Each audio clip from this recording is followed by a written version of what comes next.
Hello! Good morning to each and every one of you.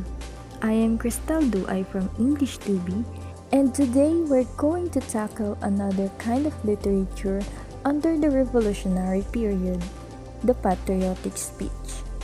But first, let's analyze the word patriotism. Patriotism originated from the Latin word pater, which is translated as father in English. This mainly becomes the basis for the genitive Latin word patris, which is translated as the native land. In short, according to the Cambridge Dictionary, this refers to the feeling of loving your own country more than any others and being proud of it. In the first philosophical book-length study of the subject in 1993, created by Stephen Nathanson, a philosopher, he defines patriotism as the following. According to him, patriotism is first involves special affection for one's own country. This refers to a citizen of a country who express their devotion for their homeland. Second, it also involves a sense of person's identification with the country in which a citizen acknowledges their own culture and nationality. Third, it includes special concern for the well-being of the country. And lastly, patriotism is about the willingness to sacrifice to promote the country's good. The idea of patriotism becomes popular in the Revolutionary period, wherein wars and colonization happened in different countries. The sense of patriotism strengthened the people in these times to survive and fight for their own land. Patriotic education. In the late 19th and early 20th centuries, few of the states embraced patriotic education in and accordingly. Several intellectuals, reformers, politicians, and private organizations looked to the nation's school in their quest to unify the nation and create an upstanding citizenry. Through the zeal of self-proclaimed patriots, the dissemination of print materials, and several key events, cultivating patriotism became a vital aspect of American public education. Patriotism were highly practiced in different schools. For instance, at our young age, we are already trained to sing the national anthem, remember and commemorate our national heroes, and we are also tasked to memorize and appreciate the pledge of our country. This molds the students' love for their homeland, helping them to realize their identity and responsibility as the citizen of the nation. Patriotism were highly valued in different countries, especially in the United States of America. In the recent survey conducted by the World Population Review, 41% of the respondents are proud of being an American. They were influenced by the early patriots in their own country. That's why some of the prominent patriotic people who have quotable and unforgettable lines express their devotions for their own country, which is America. Or in another way of expressing patriotism, they emphasizes love, respect, and equality for every people. The America's first patriots were its founding fathers, such as Patrick Henry, Samuel Adams, Thomas Jefferson, Alexander Hamilton, John Adams, Benjamin Franklin, John Jay, and George Washington, who had risked their very lives to create a nation that reflected their visions of freedom with equality. They summarized this vision in the Declaration of Independence. They emphasizes that we hold these truths to be self-evident, that all men are created equal, that they are endowed by their Creator with certain unalienable rights, that among these are life, liberty, and the pursuit of happiness. This shows how the American patriots define the true essence of patriotism, that every individual is equal regardless of their background. One of the questions that we might think about is that, is patriotism and nationalism different? Jean-Jacques Rousseau, a French liberal and one of the most influential proponents of this classical notion of patriotism, created a book entitled Considerations on the Government of Poland, where he emphasized the link between nationalism and patriotism. His advocation mainly focuses on the love for the nation and the celebration of national culture. He believed that national culture is valuable primarily because it helps foster loyalty to the political fatherland. Therefore, Rousseau's nationalism stemmed from and served his typically Republican emphasis on securing citizens' loyalty to their political institutions. Unlike patriotism, nationalism involves a strong feeling of attachment to one's own country in a political way, in which a nationalist person's loyalty becomes stronger knowing that their country can be better compared to others. To clearly understand the difference between patriotism and nationalism, here is the difference. Patriotism refers to the feeling of love and loyalty to the homeland while carrying a moral principle, especially the essence of unity and respect for every individual.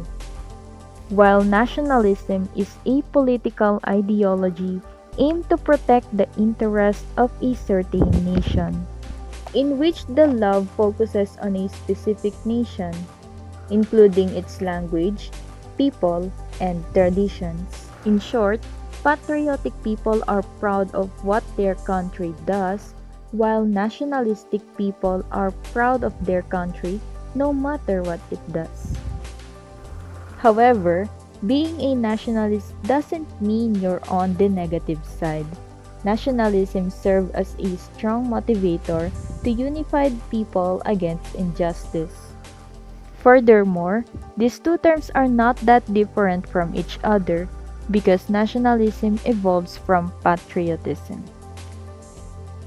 Now that we know what is patriotism, let's talk about patriotic speech.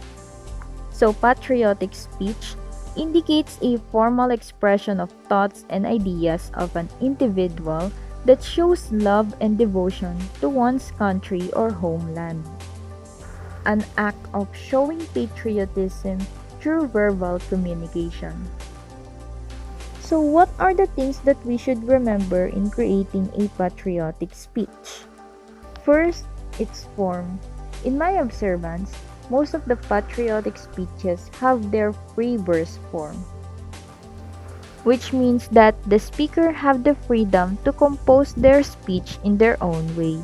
But sometimes, informal events such as delivering inaugural speech, especially for leaders of the nation, their speech is started from acknowledging all the important people who came, including the audience.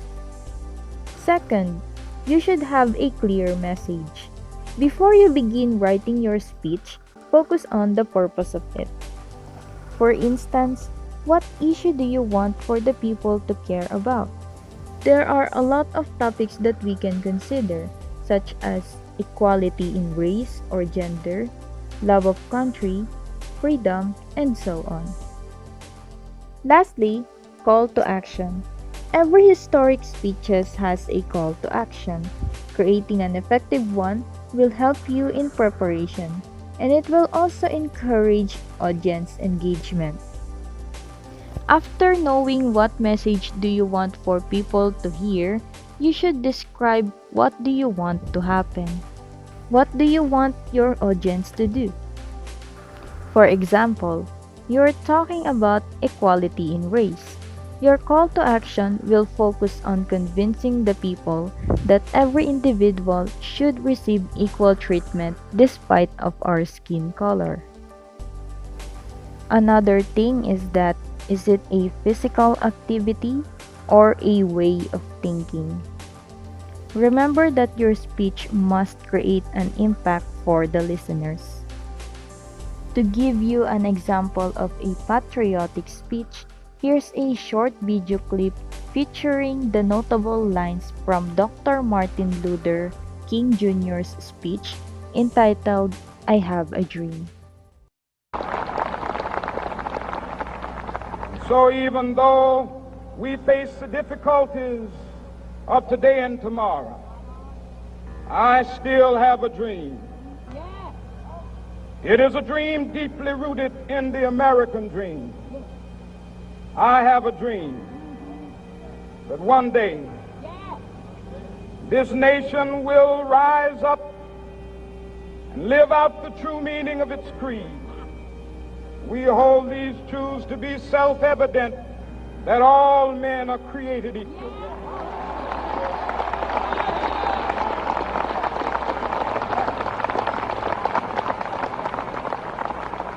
I have a dream that one day on the red hills of Georgia, the sons of former slaves and the sons of former slave owners will be able to sit down together at the table of brotherhood. I have a dream that one day, even the state of Mississippi, a state sweltering with the heat of injustice, sweltering with the heat of oppression, will be transformed into an oasis of freedom and justice. I have a dream that my 4 little children will one day live in a nation where they will not be judged by the color of their skin, but by the content of their character. I have a dream today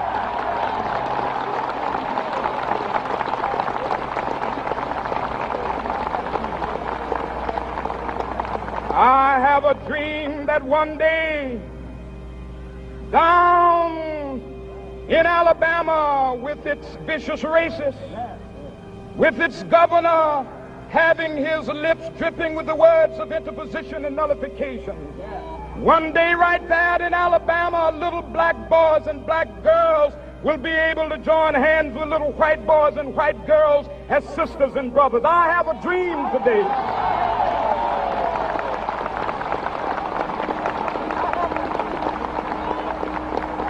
I have a dream that one day every valley shall be exalted, and every hill and mountain shall be made low, the rough places will be made plain, and the crooked places will be made straight, and the glory of the Lord shall be revealed, and all flesh shall see it together. This is our hope. This is a faith that I go back to the South with.